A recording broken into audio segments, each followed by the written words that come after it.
Gracias a Dios por este día. Es más que palabras, es más que una canción. Que verdaderamente vivamos con nuestra vida rendida al Señor. En esta hora yo quiero compartir sobre Isaías. Hemos terminado ya de meditar en Isaías. Y yo quiero que vayamos a Isaías capítulo 63, verso 4. 63, verso 4. Dice de esta manera la palabra del Señor. Si usted está en su casa, tiene su Biblia, léalo conmigo. Si está escuchando en algún lugar y tal vez no tiene la Biblia ahí, pero puede repetir con nosotros esta palabra. Dice la palabra del Señor así: porque el día de la venganza está en mi corazón y el año de mis redimidos ha llegado. Nuevamente, porque el día de la venganza está en mi corazón. La primera parte está hablando de un juicio y la segunda parte, y el año de mis redimidos ha llegado. El tiempo ya llegó. Vamos a orar. Padre, te damos gracias por esta mañana en la que podemos alabarte, podemos escuchar también tu palabra, podemos tener comunión espiritual contigo y también con nuestros hermanos. Edifícanos, Señor, en esta hora, y que tu palabra, Señor, abunde en nuestro corazón y guíe nuestra vida, sacie nuestra sed y hoy consuele también nuestra vida. En el nombre de Jesús, amén. Gloria al Señor. Estamos ya por un tiempo, 4 meses con esta pandemia, y posiblemente vamos a pasar todo este año, y algunos ya están desesperados. Y yo hoy quiero hablar acerca del tiempo que ha llegado, así decía el título. Y cuando hay un tiempo de crisis, un tiempo de sufrimiento mundial, como en este momento, la Primera Guerra Mundial, la Segunda Guerra Mundial, las hambrunas, las carencias económicas, las crisis económicas, problemas generales como en esto de enfermedades, epidemias, toda la gente está buscando paz, está buscando un consuelo, está buscando vencer esa crisis y pasar ese tiempo, que pase ya la noche, para que entonces puedan tener victoria sobre esa crisis que están enfrentando. Pero en Isaías, todo Isaías, Dios nos estuvo hablando simultáneamente, aunque parece que nos habló más de juicio, pero estuvo hablando simultáneamente del juicio, pero también de una restitución y una esperanza, una luz, un cielo nuevo y una tierra nueva. Está hablando contra aquellos rebeldes y desobedientes, contra las naciones enemigas, pero también está trayendo juicio sobre su propio pueblo. Pero está anunciando, como en este verso que acabamos de ver, el verso 4, ya es el tiempo de que Dios actúe. Y este es el momento que espera también la humanidad y que esperamos los creyentes. Es el tiempo prometido de Dios, es tiempo para que Dios obre. Pero ¿qué es lo que Dios va a estar obrando? ¿Cómo lo va a estar haciendo? ¿Es para todos el mismo obrar de Dios? Y algunos pensarán, Dios no estará retardando su promesa. Y yo quiero ir a este mismo pasaje, Isaías 63, verso 4, y leer en otras versiones. En la traducción del lenguaje actual dice este mismo verso: consideren, ya es tiempo de hacer justicia. Entonces habla del juicio. Y luego la segunda parte, y de salvar a mi pueblo. Ese tiempo es de justicia, de juicio, pero también para salvar al pueblo de Dios. En la Nueva Traducción Viviente dice: ha llegado la hora. Por eso el título: ha llegado la hora de cobrar venganza por mi pueblo.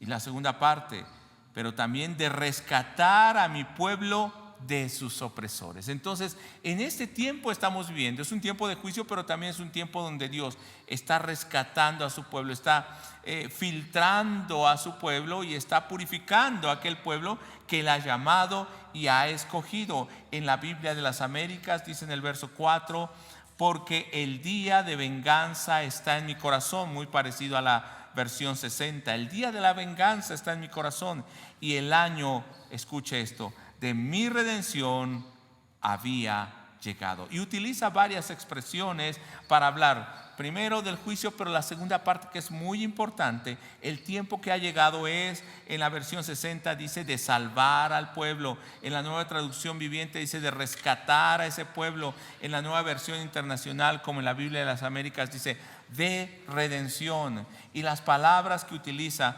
solamente voy a utilizar en el original la palabra yom, que dice es el año, el día, perdón, de la venganza.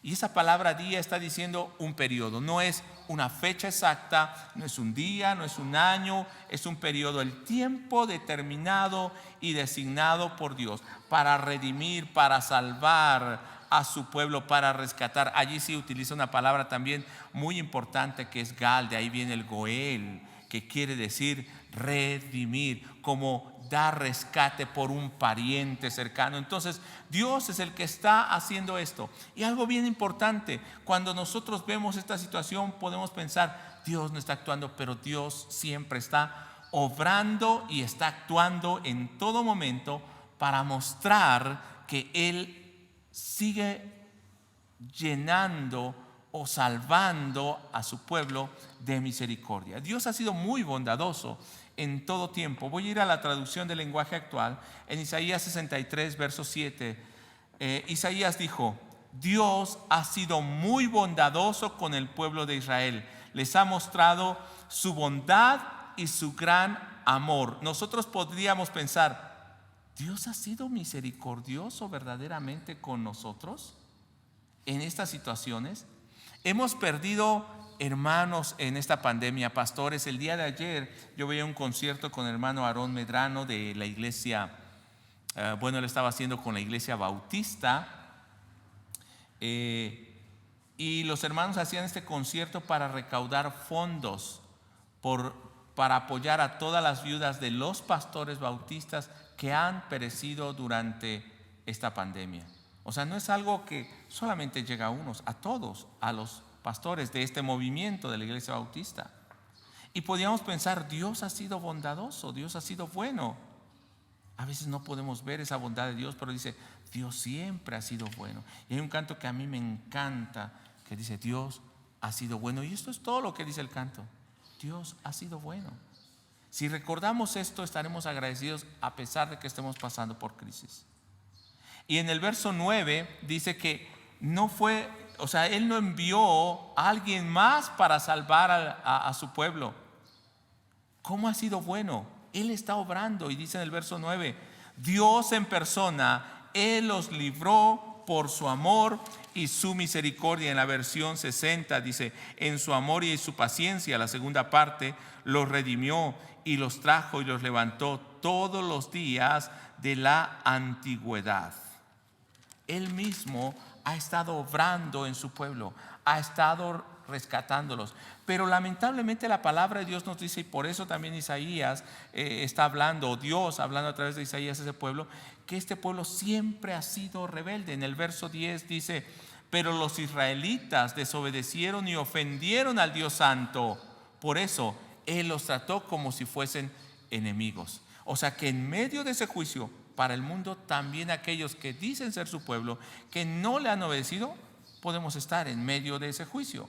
En el capítulo 65 de Isaías nos dice, Dios dijo, estoy leyendo traducción del lenguaje actual, a veces leeré Nueva Traducción Viviente o la Biblia de las Américas y yo le diré qué versión estamos leyendo, pero me voy a basar sobre la traducción del lenguaje actual el día de hoy.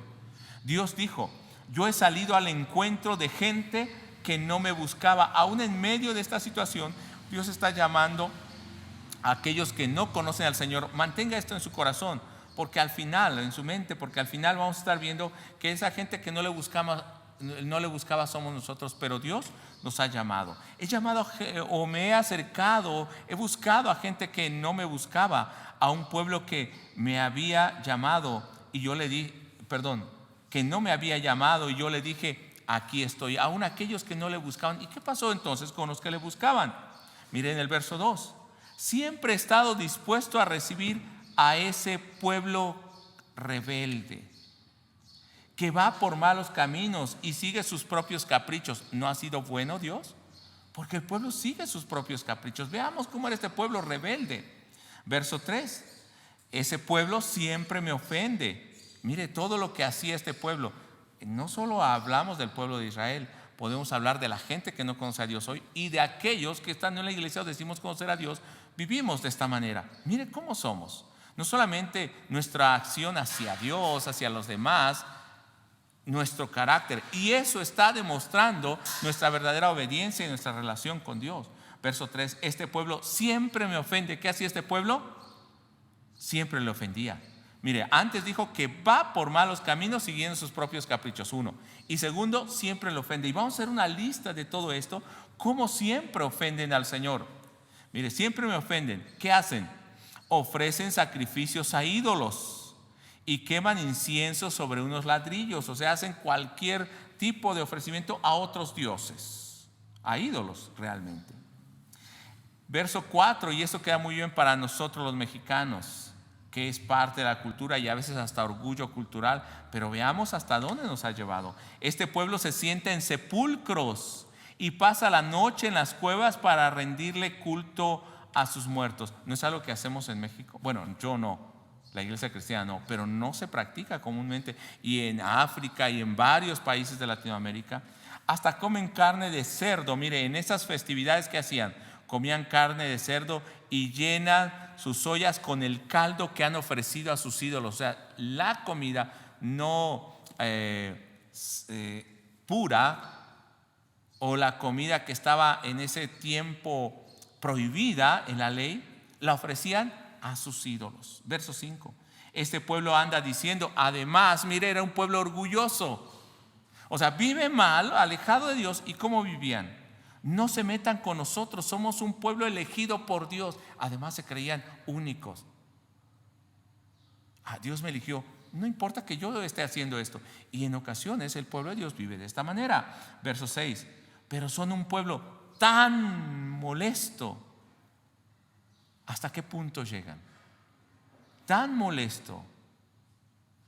Ay, Dios, como el humo en las narices, como fuego que arde todo el día. No sé si usted ha ido a un horno de microondas, no quiero decir los que tienen en casa, una cámara de humos, cuando hace la práctica de combate de incendios, se pone el traje, bueno, yo lo he hecho, el traje de bombero, sale con su manguera y lo meten a una casa y le prenden fuego dentro y hay un tanque con llamas y usted tiene que estar respirando y hace esto con la lengua procurando detener todo el humo y le entra por la nariz, le entra por la garganta y tiene que cubrirse y usted lo que necesita es oxígeno y aunque usted esté fuerte le cuesta hacer todos los movimientos y además el piso está feo y usted tiene que sacar a un compañero, abrazarlo, arrastrarlo y sacarlo de ahí. Pero es algo terrible. Es muy poco, 1 minuto, 2 minutos, 5 minutos, según lo que aguante. Y hay quienes entran y de hecho ni pueden entrar, lo sacan rápidamente. Se desmayan, tienen una fobia, empiezan a perder la oxigenación. Es muy terrible. Dice el Señor, pues ustedes son como ese humo que entra por las narices. Me son tan molestos. Porque dicen que aman a Dios. Además dicen no se metan conmigo y hacen todo lo malo. Es un pueblo tan molesto como el humo en las narices, como un fuego que arde todo el día.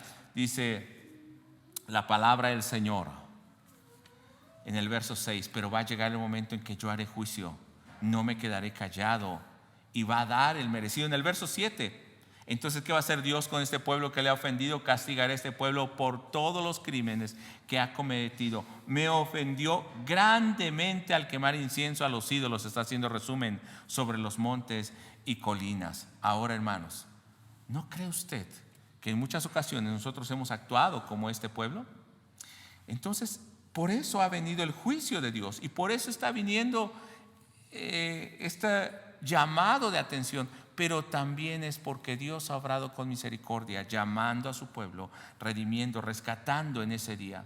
Dice en el verso 11 del mismo capítulo, pero ustedes que se apartan de mí, que se olvidan de mi templo y ofrecen comida y vino a dioses de la buena fortuna y del destino. Ustedes andan buscando que les hablen bien y entonces van y ofrecen a esos dioses.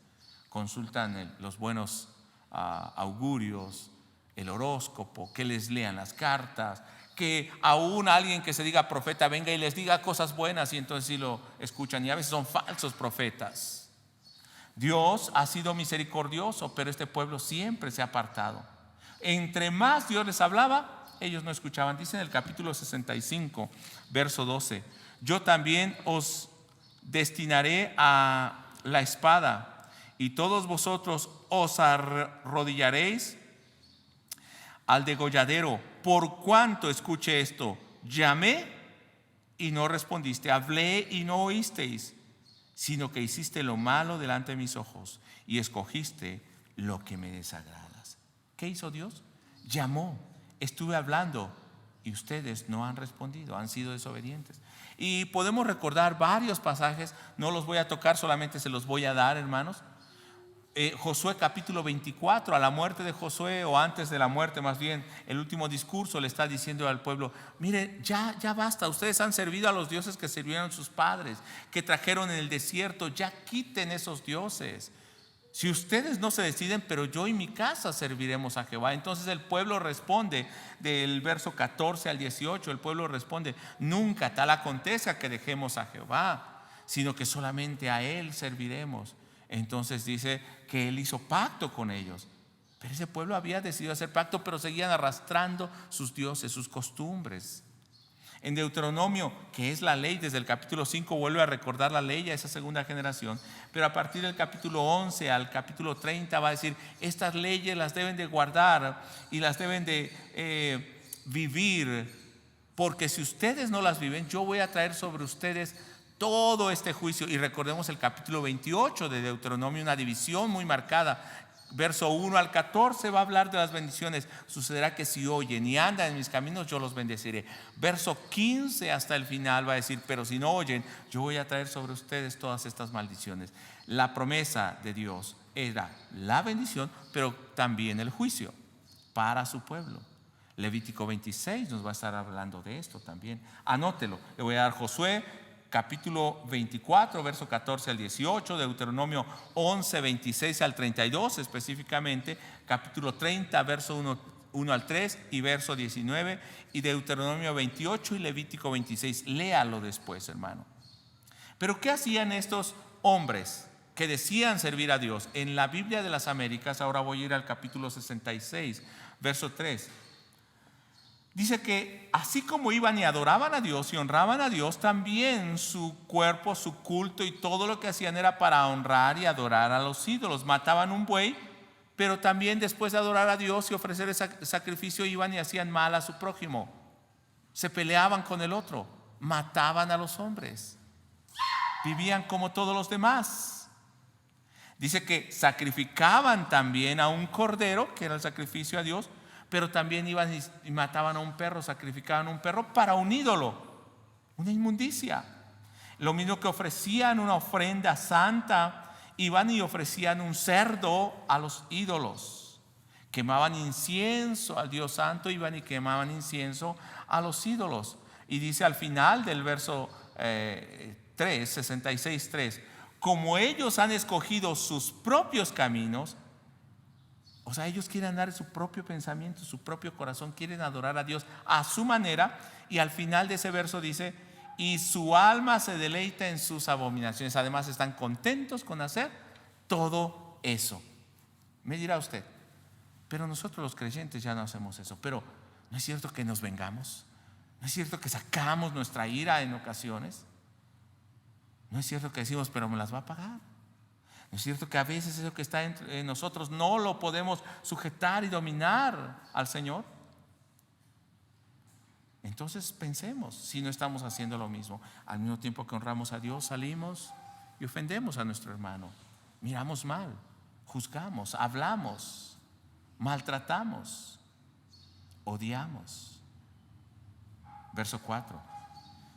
También yo escogeré su castigo, traeré sobre ellos lo que temen. Mire, ¿por qué viene el juicio? ¿Por qué?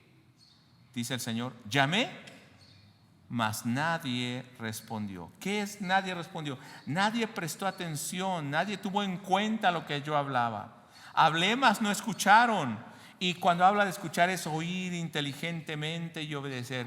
Hablé, llamé, pero no me escucharon, no me obedecieron, sino que hicieron lo malo ante mis ojos y escogieron tomar su propia decisión, aquello que no me complacía. Sabían lo que no me agradaba y ellos lo hicieron. Pero cuán bueno ha sido Dios, que a pesar de eso nos sigue llamando. Es tiempo de juicio, pero es tiempo también de redimir a su pueblo. Y aun cuando el pueblo de Dios trata de hacer cosas buenas, aún lo bueno que hace es inmundicia delante de Dios. Recuerda Isaías 64 que hemos estado meditando, versos 5 en adelante. Nuestras buenas obras son como trapos de inmundicia. En la traducción del lenguaje actual me gustó, porque dice en el verso 6, aún nuestras mejores obras son como trapo sucio. Y podemos decir, es un trapo sucio, inmundo. Pero cuando habla de esto, contextualicémoslo al momento. Como no habían toallas sanitarias para las mujeres, un trapo de inmundicia es aquello que utilizaban de mes en mes. Y para el tiempo de ellos, decir esto era algo ofensivo. No solamente era algo que no se debía decir, sino era ofensivo, era inmundo en el contexto de ellos. Dice, aún nuestras buenas o nuestras mejores obras son como ese trapo sucio. Y nos dice al final del verso 6 en la traducción del lenguaje actual, voy a leer todo. No hay quien adore ni haga nada para apoyarse en ti. Somos unos malvados, por eso te has escondido y nos has abandonado. Porque aún lo bueno que podemos hacer ante Dios no es limpio ni puro. Nuestras buenas obras, ¿cómo serán nuestras malas obras? Entonces diríamos, ¿qué tiempo? Es tiempo de juicio. Y aún así, este pueblo recuerda que decía, pero no te metas conmigo, yo soy pueblo escogido, pueblo de Dios. Y a veces los cristianos andamos tan vanidosos, tan orgullosos. Es que yo soy creyente, soy pueblo de Dios, soy hijo de Dios. Bien, gracias a Dios que Él nos redimió. Pero por el contrario, tendríamos que ser humildes, agradeciendo al Señor que ha tenido misericordia delante de nosotros. Y en lugar de ir y confrontar a la otra persona por su pecado, que sabemos que está en pecado, es llevarle el amor de Jesús, hablarle que hay esperanza, que hay salvación. A pesar de que está en esa condición, Dios lo está llamando, solamente tiene que oír y volver. Dice en el capítulo 63, verso 11, y esto me chocó mucho en mi corazón, que al mismo tiempo, recuerde que este pasaje de Isaías, esta parte es como un canto, un salmo, un poema, y ciertamente el pueblo está orando y pidiendo a Dios, pero al mismo tiempo hay entre un sarcasmo, cómo oran a Dios, pero también dentro de ellos hay quienes verdaderamente están orando y pidiendo la presencia de Dios. Pero dice en el capítulo 63, verso 11, estando en esa condición, esa aflicción, nosotros estando en la misma condición, dice, entonces ellos se acordaron de lo que Dios había hecho en los tiempos pasados. Nos acordamos de lo que Dios ha hecho, y cuando viene eso a nuestra memoria preguntamos, ¿y por qué Dios no lo hace hoy o no? ¿Por qué Dios no actúa de esa misma manera, sanando como sanó a los leprosos, abriendo el mar? Y esto decía el pueblo. Yo lo tomé de dos partes, porque al mismo tiempo que es una oración como en reclamo a Dios, por otro lado es también recordando que ese Dios que hizo las cosas también las puede hacer el día de hoy. ¿Sí? Algunos podemos verlo de una manera, de otra manera. Yo estoy viendo las dos maneras, pero veamos primero de un lado.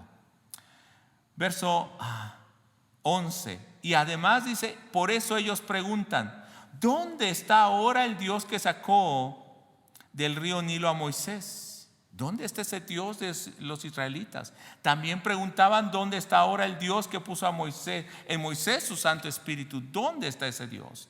Verso 12, ¿dónde está ahora el Dios que con su gran poder acompañó a Moisés? ¿Dónde está ese Dios? el Dios que se hizo famoso y que hizo famoso a Moisés, dividiendo el mar, haciéndolos cruzar por el peligro. ¿Dónde está ese Dios? Verso 14. ¿Dónde está el Dios que dio descanso a su pueblo, que los llevó a la tierra y que los pastoreó? ¿Dónde está ese Dios? Y entonces Isaías termina esta oración diciendo de esta manera: Dios nuestro, así guiaste a tu pueblo y te cubriste de gloria. Mientras unos cuestionan a Dios, el que conoce a Dios dice: sí, verdaderamente de esta manera tú actuaste. Lo creemos. ¿Lo cree usted, hermano? Y entonces la oración continúa, pero la oración cambia un poco el sentido. ¿Y por qué estoy hablando de esto? Porque ya es tiempo. Ya es tiempo que Dios esté actuando y Él está obrando. Podemos ver su mano. Ya es tiempo que dejemos de reclamar a Dios y es tiempo que oremos, dobleguemos nuestras rodillas y aceptemos también lo que estamos pasando por nuestra culpa como juicio, pero también es tiempo que nosotros reconozcamos que Dios nos está llamando y que Dios nos ha sostenido y mantenido en medio de este tiempo de crisis. Oremos que Dios vuelva a mostrar su poder. Y esta era la oración de Isaías. Dice en el capítulo 63, verso 15. Vea cuál es el tipo de oración. Y yo quise ver algunas cosas, cómo oran aquí el pueblo. Están orando para que Dios no se aleje de ellos y que también Dios no deje que ellos vivan en desobediencia, y nuevamente que vuelva a mostrar su poder. Vamos al 63:15. Dice: Israel oró a Dios y le dijo: Dios nuestro, tú tienes en el cielo tu santo y grandioso trono. Eres todopoderoso. Muéstranos tu amor y tu poder. ¿Cuántos quieren ver el amor y el poder de Dios? Usted que está ahí en su hogar, ¿verdad? Que si usted que está en crisis, que ha estado enfermo, que está pasando por necesidad, ¿no quiere ver el poder de Dios? Los que nos oyen, que no son creyentes, ¿verdad que usted quiere ver el poder de Dios? Dice: déjanos ver tu ternura y tu compasión. No seas indiferente a nuestro dolor. Y esta es la oración de muchos. Miren el verso 16. Este pueblo que está orando reconoce a Dios. Queremos tu presencia, tu poder, tu misericordia. Tú eres nuestro Padre. Aunque Abraham no nos reconozca ni Jacob se acuerde de nosotros, aunque no seamos parte de ese pueblo, tú eres nuestro Dios y nuestro Padre. Dice: siempre has sido nuestro Salvador. Verso 17. No permitas que nos alejemos de ti, que seamos desobedientes. ¿Cuál es la oración? ¿Cómo queremos que muestre su poder? Que no permita que nosotros nos alejemos de Él. Y ahí viene la oración de Jesús en Mateo capítulo 6, recordando: y no nos dejes caer en tentación, mas líbranos del mal. No permitas que nos alejemos de ti. ¿Qué sería de nosotros? Estaríamos en ese grupo que va al juicio. Verso 19 del mismo capítulo. Desde hace mucho tiempo nos hemos alejado de tus mandamientos. Reconózcalo usted, lo reconozco yo. Nos hemos alejado de los mandamientos de Dios. No hemos vivido conforme a sus mandamientos. Ya es tiempo que Dios está actuando, pero es tiempo que nosotros nos volvamos a Dios. Nos hemos alejado de tus mandamientos. Vuelve a mostrarnos tu bondad. Y hay una oración tan hermosa en el capítulo 64, en el verso 1, cuando este pueblo hace un clamor, una oración, y es un canto a la vez, y es algo que tenemos que recordar. Voy a leer en la versión 60 primero. Dice: oh, si rompieses los cielos y descendieras, y a tu presencia se oscurecieran los montes. Señor, que nuevamente volvamos a ver tu poder. Voy a leer ahora en la traducción del lenguaje actual. El pueblo de Israel continuó su oración: Dios nuestro, cómo quisiéramos que abrieras el cielo y bajaras, haciendo temblar las montañas con tu presencia. Así tus enemigos te reconocerían como el único Dios. Y decimos: Señor, ¿cómo queremos volver a ver eso? Pero el Señor ya lo hizo. No voy a hablar de todos estos pasajes, pero el Señor ya lo hizo. Él descendió, se encarnó, abrió los cielos, hizo un puente, unió los cielos y la tierra. ¿Y qué dijo Jesús? Que el tiempo se ha cumplido. El reino de los cielos se ha acercado, arrepentíos y creed en el Evangelio. ¿Cómo quisiéramos que bajaras con fuego, que hicieras servir el agua y quemaras la paja? Y tan terribles, tan grandes fueron los hechos de Dios, sorprendentes, que no solamente hizo famoso a Dios en los pueblos, sino a Moisés y a Israel mismo. Y los pueblos temían ante su presencia. Oh Dios, cómo quisiéramos que abrieras los cielos, cómo quisiéramos ver tu mano obrando. Dice en el verso 4: jamás se ha escuchado ni se ha visto otro Dios que haya hecho grandes milagros a favor de los que confían en Él. Señor, abre los cielos. Pero también cuando nosotros vamos a los evangelios, no vemos otro periodo tan grande de milagros, de prodigios, como Jesús sanando, levantando muertos, predicando la salvación, salvando a los que estaban prisioneros, encarcelados por el pecado. Vuelve a mostrar tu poder, Señor. Nuestra oración es que vuelvas a mostrar ese poder, que nuevamente, y esta es la oración, esta debe ser la oración nuestra, así como fue la oración de Isaías, la oración de este pueblo que realmente teme a Dios. Mire, en el capítulo 64, verso 8: ahora pues, Jehová, tú eres nuestro Padre, nosotros barro y tú el que nos formó, así que obra de tus manos somos todos nosotros. En la traducción del lenguaje actual dice: Dios, tú eres nuestro Padre, nosotros somos el barro y tú eres el alfarero, tú eres nuestro creador. Nuestra oración debe ser: abre los cielos, vuelve a mostrar tu misericordia, no dejes que nos alejemos de ti. Y siguiente cosa: fórmanos como el alfarero forma el barro en sus manos. Vuelve a crear nuestras vidas con tus manos, así como creaste en Génesis al primer hombre. Hoy créanos a nosotros nuevamente a la imagen de Jesús. Verso 12 del mismo capítulo: y ahora, Dios nuestro, no te quedes sin hacer nada, no te quedes callado, ni nos humilles más. Fórmanos. No dejes que esa imagen del hombre pecador, del hombre caído, del príncipe de este mundo, de Satanás, que es el que nos domina y ha cegado nuestra mente y domina nuestro corazón, no dejes que esa imagen continúe. Toma, Señor, este barro en tus manos.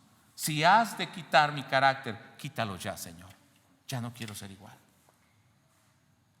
Al principio decíamos: el tiempo ha llegado. Es tiempo de que Dios actúe tanto en juicio como mostrando salvación.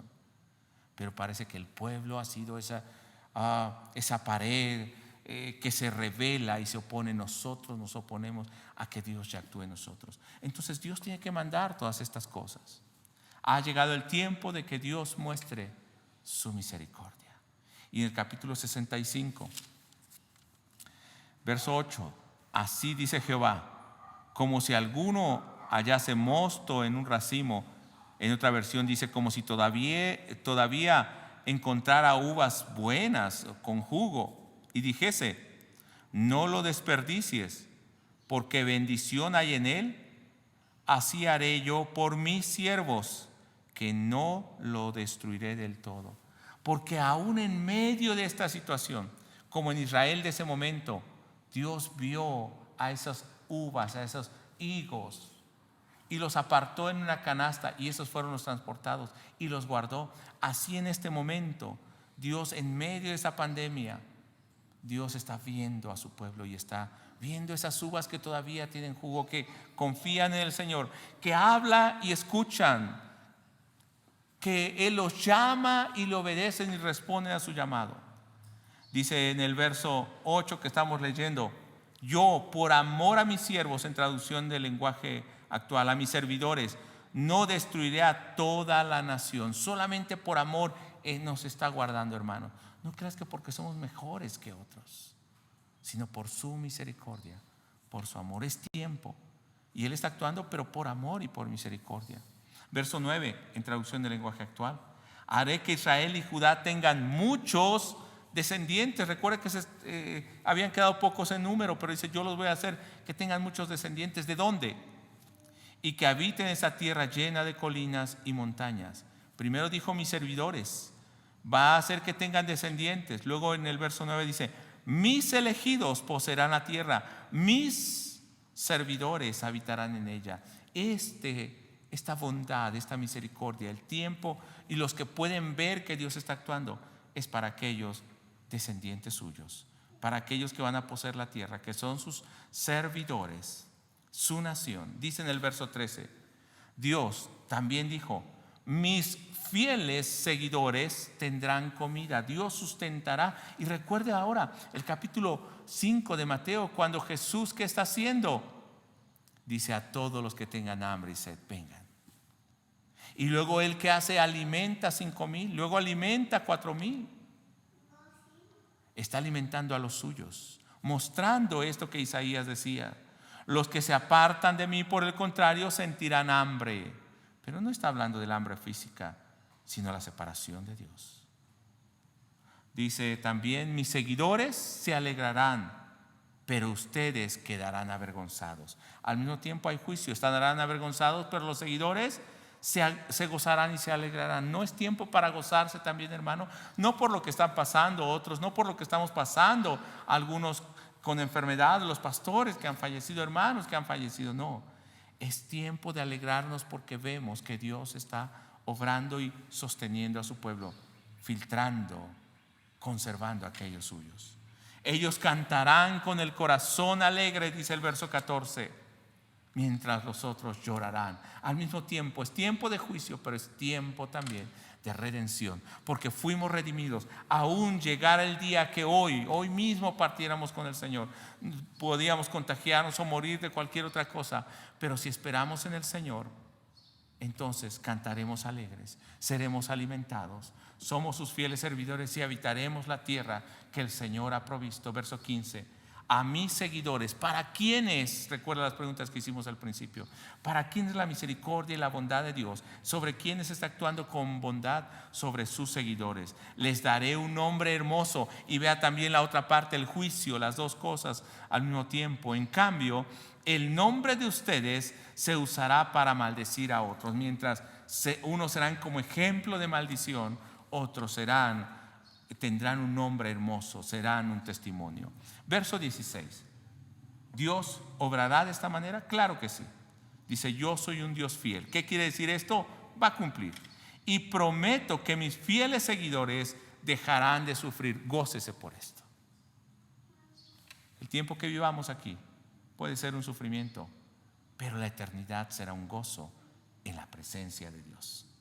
Porque yo, al final del verso dice, porque yo cumplo lo que prometo. Y vamos al capítulo 66. Voy a leer unos últimos versículos. Y yo quiero que usted vea el tiempo que estamos viviendo hoy. Fue el tiempo para Israel. No piense que era para nosotros hoy. Fue el tiempo para Israel. Y Dios está hablando de antemano lo que va a hacer con ellos, restaurándolos. Pero en esa misma restauración Dios está mostrando lo que Dios va a hacer a través de Jesucristo con todas las naciones, incluyéndonos a nosotros, y lo que hoy Dios sigue haciendo. Creemos que Dios ya está reinando, ya está obrando, sí. Por eso en Isaías, cuando habla de que el león y el cordero pastarán juntos, no está hablando de manera literal, sino metafórica, hablando de esa paz que el Señor traerá y la salvación para su pueblo. Y ciertamente Dios ya está haciendo eso, pero ¿dónde será eso perfecto? Cuando el Señor nos lleve a su presencia, cuando Él vuelva. Isaías 66, voy a leer en la Biblia de las Américas, verso 18.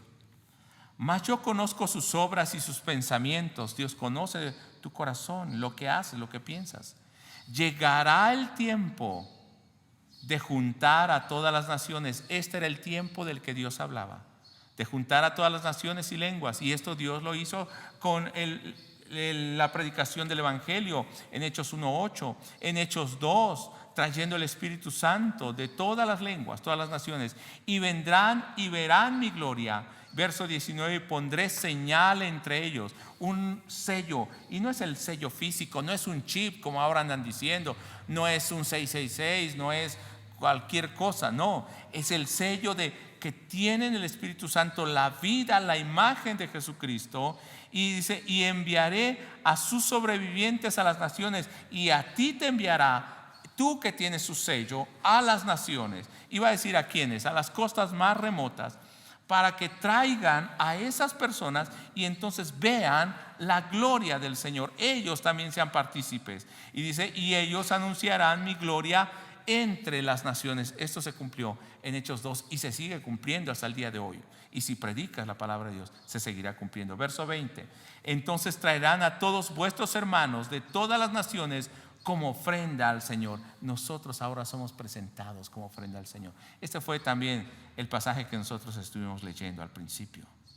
Vendrán de muchos lados y entonces nosotros mismos seremos ofrenda al Señor. Ahora somos ofrenda al Señor. Ha llegado ese tiempo y a través de Jesucristo se ha hecho. Verso 21. Y también tomaré a algunos de ellos. Hermano, gózate porque esto es para nosotros. Ha llegado el tiempo de la redención, de la salvación. Ha llegado el tiempo y tomaré a algunos de ellos para sacerdotes y para levitas, dice el Señor.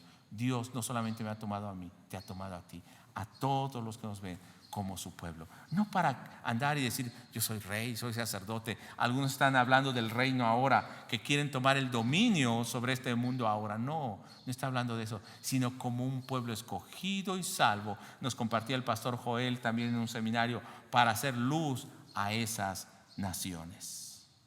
Verso 22. Porque como los cielos nuevos y la tierra nueva que yo hago permanecen delante de mí, declara el Señor, así permanecerá vuestra descendencia y vuestro nombre. El Señor está levantando esa nueva tierra, ese nuevo cielo, es el nuevo pueblo, el reino que Él ha levantado para que le adore y le sirva.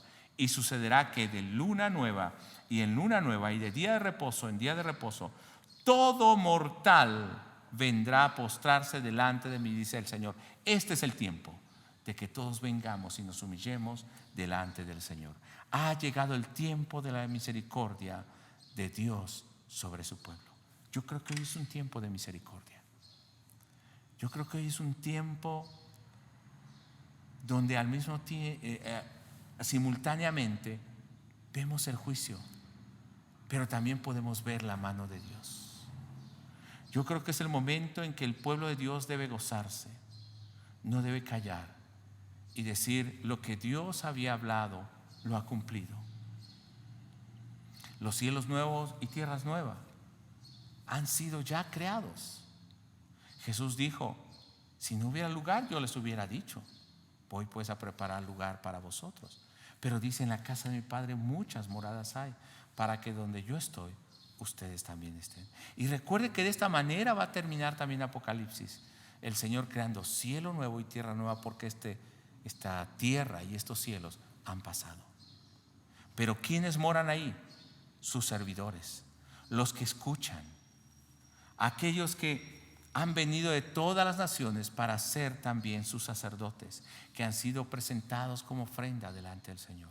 Yo quisiera que hoy tu vida sea de esta manera. Hoy es el tiempo de que tu vida sea presentada como ofrenda delante del Señor. Es el tiempo en que Dios está actuando. Es el tiempo que Dios obre. Ya no es tiempo para decir, ¿dónde está aquel Señor que obró en Israel, que levantó a Moisés, que hizo descender fuego del cielo? ¿Dónde está ese Dios? Ese es el Dios que está obrando el día de hoy. Yo te voy a pedir que tú hoy entregues tu vida al Señor y reconozcas lo que Dios está haciendo en tu vida, en tu familia, aún a través de nuestros hermanos que han sufrido una pérdida, aquellos que han partido con el Señor. Porque hermoso es a los ojos la llegada de esos que vivían aquí y han cumplido su propósito cuando llegan al reino de los cielos eterno. Así que oremos y pidamos al Señor que ese tiempo es hoy y sea hoy. Padre, que este sea nuestro tiempo, que este sea el tiempo de la misericordia. Así como es de juicio, es tiempo para misericordia, como ha sido para nosotros. Para todos aquellos que están escuchando tu voz y tu palabra, que sea tiempo para volverse, para escuchar nuevamente de ti. Hoy, Señor, nos rendimos y entregamos nuestra vida en adoración.